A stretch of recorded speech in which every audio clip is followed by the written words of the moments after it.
출애굽기는 단지 구원의 사건만을 다룬 책이 아닙니다. 만약 구원의 사건만을 다루기로 했다면 홍해를 건너고 출애굽기는 끝나야 합니다. 하지만 출애굽기는 구원받은 이후의 삶에 초점을 맞추고 있어요. 어떻게 거룩한 백성답게 살 것이냐. 그래서 하나님은 출애굽한 백성에게 성막을 지으라, 하나님을 기억하고 하나님을 예배하라는 거예요. 그 성막 제사의 궁극적인 목적은 뭡니까? 거룩한 백성 삼으셨는데 거룩한 백성답게 살라는 거지요. 하나님을 예배하면서 제사장 나라 삼았으니 하나님을 예배하면서 제사장 나라답게 살아가라는 겁니다. 구원받은 이후에 우리의 삶에 성화된 삶을 추구하라는 것이지요. 우리가 예수님을 주님으로 고백하며 십자가의 은혜로 구원받은 이후에 여전히 우리가 추구하는 삶의 그 목적이 바뀌지 않는다면 우리는 초라한 삶을 사는 거예요. 우리의 삶의 유일한 희망, 유일한 목적이 더 많은 복, 그리고 더 남들에게 내놓을 만한 성공, 복과 성공만을 추구하는 것이, 그것이 우리의 삶의 최종 목적지라면 십자가의 은혜와 부활을 통해 우리에게 주신 그 놀라운 그 구원의 의미가 얼마나 초라해집니까? 세상 사람과 우리가 다를 바가 뭐가 있어요? 삶의 목적이 똑같다면. 오해하지 마십시오. 하나님은 복의 근원이십니다. 하나님은 우리에게 복을 주시는 분이시고 형통케 하시는 분이세요. 그런데 복과 성공이 하나님으로 둔갑하여 복과 성공을 하나님처럼 섬겨서는 안 된다는 거예요. 가나안 땅에 들어간 백성들이 풍요에 심취하니까 하나님을 버리고 풍요를 하나님으로, 우상으로 섬기는 우를 범치 않았습니까? 성경은 우리에게 분명히 말합니다. 구원받은 이후에 이 세상의 일 더 이상 의미 없다, 현실을 도피하라고 말씀하지 않아요. 게으름을 어느 곳에서도 정당화한 적 없습니다. 초대교회에 어려운 이들 자발적으로 다 살 수 있도록 그렇게 교회 다 자발적으로 헌납하니까 그 우리가 뭐하러 힘들게 일하냐, 교회 가면 다 사는 거 먹는 거 해결해 주는데 곧 종말이 올 텐데 도덕적 회의가 찾아왔어요. 그래서 사도 바울이 데살로니가 교회 성도들에게 뭐라고 말합니까? 일하기 싫어하거든 먹지도 말게 하라. 엄하게 경계하지 않았습니까? 주어진 하루하루를 이 땅에서 성실하게 살아야 될 책임이 우리에게 있습니다. 그러나 하나님의 은혜로 구원받은 인생의 목적이 단지 이 땅의 복과 성공만 추구하는 것에 그친다면 이것처럼 비극이 어디 있어요? 우리가 신앙생활하면 그 연수가 더할수록 믿음의 수준이 높아져야 됩니다. 지난해에 비해서 나의 믿음의 수준이 얼마나 높아졌는가, 내 삶이, 내 생활 습관이 얼마나 더 거룩해졌는가, 얼마나 변화되었는가 살펴야 돼요. 언제까지 제자리에서만 맴돌겠습니까? 출애굽은 하나님께서 주도하신 은혜의 사건이에요. 애굽에서 억압과 착취를 당하던 히브리 노예들이 이들이 해방운동을 해서 그래서 쟁취한 결과물이 아니라는 얘기입니다. 하나님께서 주도하셨어요. 아담과 하와 이래로 죄인들의 일관된 특징이 있습니다. 그건 뭐냐면 하나님을 거부하고 내가 주인 노릇을 하기로 했다는 거예요. 인생이 힘들어지게 된 그 첫 출발점, 세상의 비극이 어디에서부터 시작되었냐 하면 내가 인생의 주인 노릇하고자 할 때, 그때부터 삶의 비극이 찾아오기 시작했습니다. 여러분, 그렇게 사랑하는 사람이 모든 난관을 뚫고 결혼을 하게 됩니다. 너 없으면 못 산다 그래서 결혼했는데 결혼한 다음에 어떻게 돼요? 더 너 때문에 못 산다 그러고 싸운단 말이죠. 부부싸움을 합니다. 그게 뭡니까? 주도권 싸움이에요. 내 마음대로 안 되거든요. 내 생각과 다르거든요. 그러니까 상대가 내 마음에 들 때까지 길들이려고 하는 겁니다. 근데 생각해 보세요. 나도 나를 변화시키는 게 힘들고 나도 내가 마음에 안 드는데 상대방을 어떻게 변화시킵니까? 그거 불가능한 일이거든요.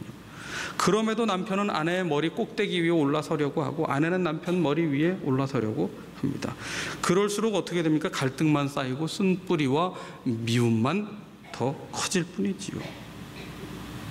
가정의 주인은 누굽니까? 남편입니까? 아내입니까? 엄밀히 말하면 성경적으로 따지자면 하나님이 가정의 주인이십니다. 왜? 하나님께서 가정을 설계하신 분이시잖아요. 어떤 부부관계가 복된 부부관계입니까? 남편이 아내가 주도하는 게 아니라 하나님께서 주도하시는 관계야말로 가장 복된 부부관계요, 복된 가정이 되는 거예요. 에베소서를 보면 아내들이여 남편에게 교회가 그리스도를 섬기듯 하라. 남편을 보면서 예수님 섬기듯 하라는 거예요. 남편들에게는 뭐라고 말합니까? 예수님께서 교회를 위하여 자신의 몸을 내어주심 같이 하라. 어떻게 내어주셨어요? 십자가에 달려 죽으셨잖아요. 내가 죽어지는 것, 그게 하나님이 주도하시는 복된 부부관계다, 그렇게 말씀합니다.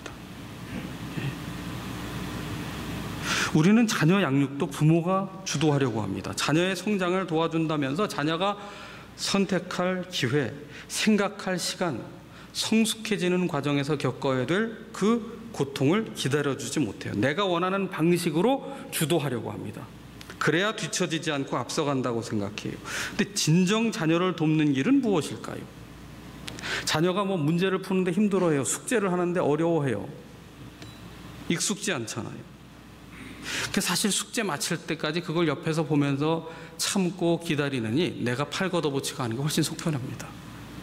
그게 쉬워요. 그런데 그렇게 돕는 것이야말로 자녀를 망가뜨리는 길 아니겠습니까? 좀 실수하는 것 같고 부족해 보이고 더디가는 것 같아 보여도 스스로 할 수 있도록 도와주고 기다려주는 것, 그게 진정 돕는 거 아니에요. 자녀가 걸음마를 배우기 시작할 때 넘어지면 다칠까 봐 못 걷게 하는 부모나 할아버지 할머니가 계시다. 그러면 그 자녀는 평생 스스로 걷지 못합니다. 넘어져 봐야 그래야 걸을 수 있는 거예요. 고난이 주는 유익입니다. 자녀의 주인은 누굽니까? 부모입니까? 하나님입니까? 하나님입니다. 부모는 자녀를 하나님께 위탁받은 청지기일 뿐입니다. 그래서 자녀 양육 과정을 통해서 부모된 내가 하나님 앞에서 변화되고 겸손해지고 성숙해지도록 자녀 양육의 그 어려운 과정을 통해서 나를 낮추시고 은혜를 사모하는 자로 훈련시켜 주시는 거란 말이죠. 하나님과 가까워지게 해주시는 거예요. 그래서 부모가 자녀에게 해야 될 가장 중요한 사명은 내가 바라는 방식으로 자녀를 몰아가는 것이 아니라 하나님의 은혜를 기억하는 자녀가 되게 하는 겁니다. 자녀에게 내 방식을 강요하는 것이 아니라 하나님의 은혜의 말씀, 생명의 말씀을 가르쳐야 합니다. 은혜를 흘려보내야 돼요.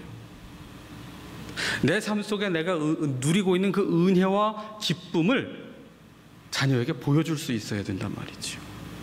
부모의 최우선의 사명은 뭐냐? 자녀와 그리고 다음 세대를 하나님의 말씀대로 양육하는 것입니다. 말씀을 기억하는 자녀는 결코 망하지 않기 때문이에요. 호세아서를 보면 내 백성이 무엇이 없어 망한다고 했어요? 지식이 없어 망한다고 했어요.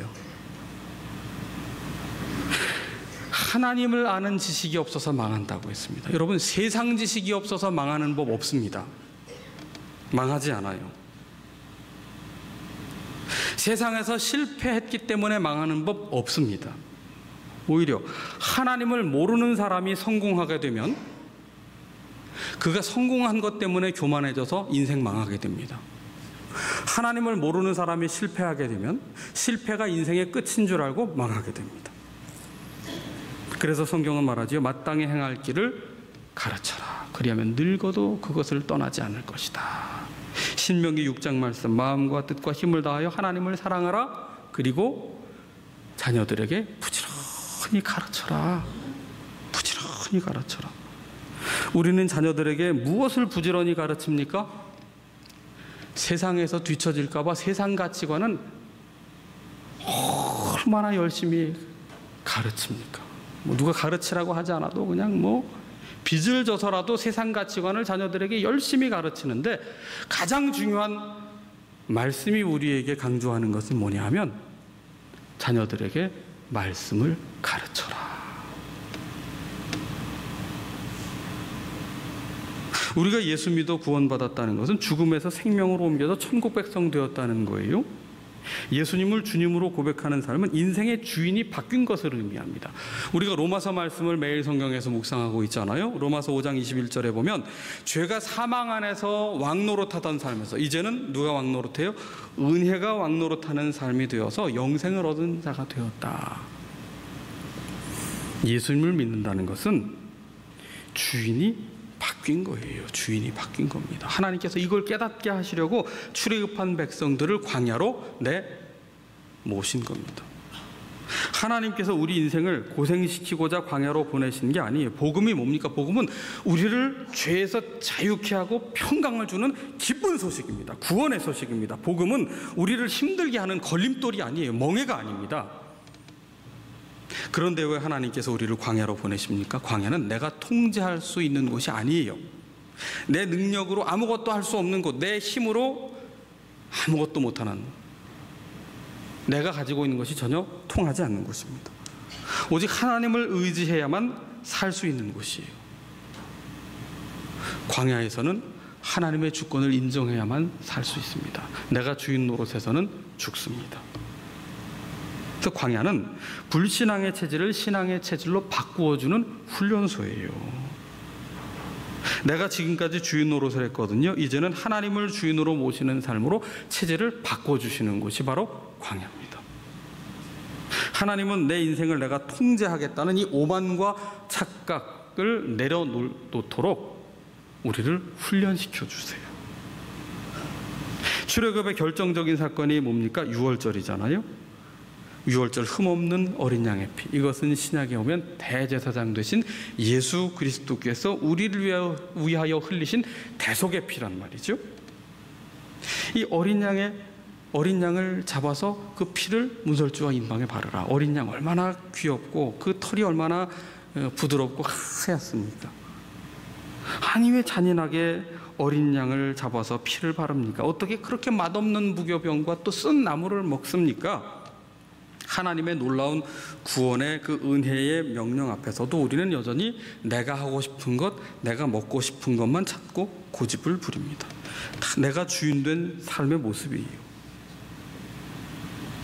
출애굽의 결정적인 사건은 유월절인데, 이 유월절의 의미는 우리가 다 하나님 앞에서 죽음을 면할 수가 없는 죄인이었는데 어린 양의 대속의 피로 살게 되었다. 십자가의 은혜로 말미암아 살게 되었다. 그래서 이제는 더 이상 내가 내 인생 주인 노릇하지 않겠습니다. 하나님께 손들고 항복하는 거예요. 아담과 하와가 무슨 죄를 지었기에 에덴 동산에서 쫓겨났습니까? 여러 가지 죄를 지은 게 아니 단 한 가지 죄를 지었어요. 말씀을 거역한 죄. 말씀을 떠나는 게 죄고요. 말씀 떠나면 죽습니다. 생명력이 없기 때문입니다. 그런데 하나님은 어떻게 하셨어요? 이 말씀을 떠난 인간을 찾아오세요. 아담아 내가 어디 있느냐 말씀하시면서 짐승을 죽여 가죽옷을 친히 지어 입혀주셨습니다. 버리지 않으시고 은혜를 베풀어 주셨어요. 그러므로 출애굽은 노예살이로부터의 자유가 아니라 죄와 사망으로부터의 자유입니다. 출애굽의 목적은 단지 자유인이 되는 데 있는 것이 아니라 은혜 입은 하나님의 백성이 이제 하나님을 예배하는 삶을 사는 데 목적이 있어요. 더 이상 나 자신을 예배하고 탐욕을 섬기며 살아가는 삶이 아니라 이제는 하나님을 중심으로 살아라. 그래서 하나님의 은혜로 구원받은 거룩한 백성에게 절대 기준을 세워주시죠. 거룩한 백성에게 걸맞는 옷으로 십계명을 주십니다. 이 십계명은 출애굽기의 정중앙인 20장에 배치되어 있어요. 출애굽기가 40장까지 있잖아요.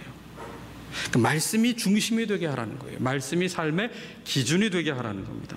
은혜를 어디서나 언제나 기억하며 살라는 거예요. 그리고 구체적으로 은혜를 기억하는 길로 하나님을 예배하라, 성막을 지으라 명하시는 거예요. 그렇다면 예배자의 삶은 어떠한 삶이어야 되느냐? 거룩한 백성, 성도답게 살아야 되고 제사장 나라, 제사장다운 삶을 살아야 된다는 거예요. 왕 같은 제사장으로 살라는 겁니다. 오늘 본문 말씀 앞부분인 39장 1절에서 31절까지는 대제사장과 제사장의 의복 제작에 관한 말씀인데 25절을 보시면 순금으로 방울을 만들어 그 옷 가장자리로 돌아가며 성류 사이에 달아라. 제사장 의복에 순금으로 된 방울을 성류 사이에 달아서 성류 방울 이렇게 달라고 했어요. 그럼 제사장이 성소에 들어가 제사를 할 때 움직일 때마다 무슨 소리가 날까요? 방울 소리가 난단 말이죠. 제사장도 그 소리를 듣고 제사에 참여하는 백성들도 그 방울 소리를 듣습니다. 일종의 영적인 경고음입니다. 차를 타면 안전띠를 매지 않고 이동하면 경고음이 납니다. 무엇을 위함입니까? 나의 생명과 안전을 위한 경고음이. 우리의 마음 귀에 언제나 나를 영적으로 각성시키는 그 방울 소리가 청아하게 들려오고 있느냐? 세상의 소리에는 너무나도 민감해져서 그것을 듣고 있는데 영적인 소리를 듣고 있는, 예배를 통하여 이 영적으로 잠든 나를 깨우는 방울 소리를 듣고 있느냐? 말씀 묵상을 통하여 잠든 나의 영혼을 깨우는 그 방울 소리를 듣고 있느냐? 영적인 귀가 열려야 됩니다. 27절을 보시면 그들이 또 직조한 가는 배로 아론과 그의 아들들을 위하여 속옷을 지었다. 제사장 의복을 만들어 입으라 하셨는데 겉옷만이 아니라 속옷까지 친히 만들어 입으라 말씀하셨어요. 세마포 땀 흡수를 잘하는 재질로 만들라고 하셨습니다. 보이는 겉옷에서부터 보이지 않는 속옷까지 모두 구별된 의복을 입어야 한다는 것은 하나님 앞에 제사장으로 부름받은 자의 삶은 어떤 특권을 나타내고 자랑을 하기 위함이 아니라 보이는 삶이든 보이지 않는 삶이든 모든 영역에서 하나님께서 구별하신, 거룩이란 구별이라는 뜻 아닙니까? 구별된 삶을 살아야 한다는 것이죠. 6절과 14절을 보시면 대제사장의 의복에 이스라엘의 아들들의 이름, 그것을 12지파의 이름을 새기라, 그렇게 말씀하고 있습니다. 대제사장이라 하더라도 12지파를 볼 때 특별히 마음이 가는 지파가 있을 거 아니에요. 더 애틋하고 사랑스럽고 떡 하나 더 주고 싶은 지파가 있을 겁니다. 반면에 이상하게 마음이 안 가고 심지어 마음이 다치고 어떤 껄끄러운 일로 인해서 담을 쌓고 좀 멀리하고 싶은 그런 지파도 있을 터인데, 그러나 대제사장은 그러면 안 된다는 거예요. 12지파는 이스라엘 전체를 뜻하지 않아요. 온 백성의 그 지파의 이름, 그것을 새기고, 제사장은 뭐 하는 사람이에요? 하나님과 죄악으로 끊어진 단절된 이 백성 사이를 이어주는 역할이잖아요. 중보자의 사명을 감당하라.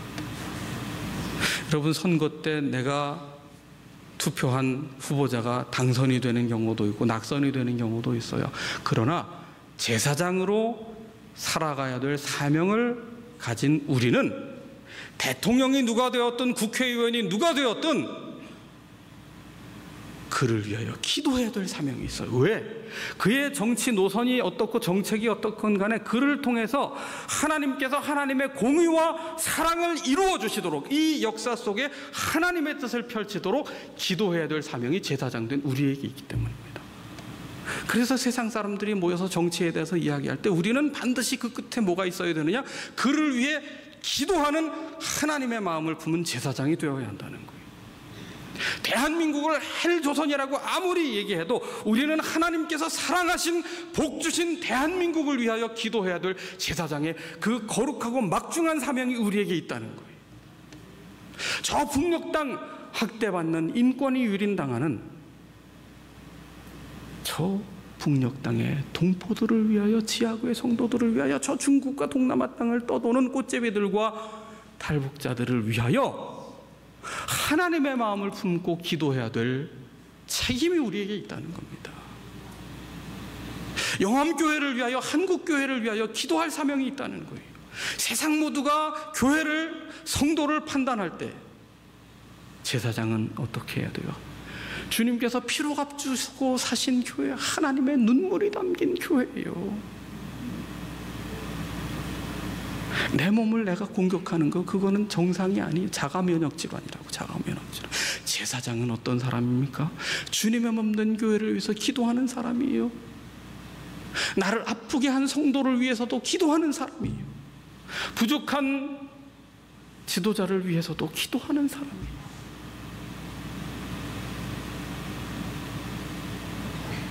그게 제사장입니다. 그리고 30절을 보세요. 30절에 보면 그들이 또 순금으로 거룩한 패를 만들고 도장을 새김같이 그 위에 여호와께 성결이라 새기라. 제사장의 의복에 여호와께 성결이라고 새기라고 했어요. 누구나 다 볼 수 있게. 밖에 나가면 사람들이 전부 저 사람 제사장이네. 여호와께 성결. 우리가 그리스도인 되었다는 사실을, 내가 거룩한 구별된 제사장이라는 사실을 보는 사람마다 다 알 수 있게 하라는, 거룩의 영향력을 볼 수 있게 하라는 거예요. 그리스도의 대사요, 그리스도의 증인이 되어야 한다는 거예요. 순종은 제사장의 삶의 방식입니다.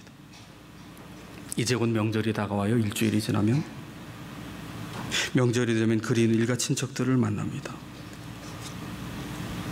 그리고 그 자리에 가면 먼저 앞서가신 그리운 분들을 떠올리게 됩니다. 먼저 가신 부모님, 먼저 가신 배우자, 먼저 간 자녀도 있어요. 너무나 그립고 보고 싶죠. 우리가 천국에 가면 하나님께서 무엇을 보실까? 너 세상에서 얼마나 성공했느냐? 이거 보실까요? 아니요. 하나님은 뭘 보실까요? 너 세상에서 하나님의 자녀로 거룩한 제사장답게 살았니? 그걸 보실 겁니다. 거룩한 제사장으로 삽시다. 기도하겠습니다.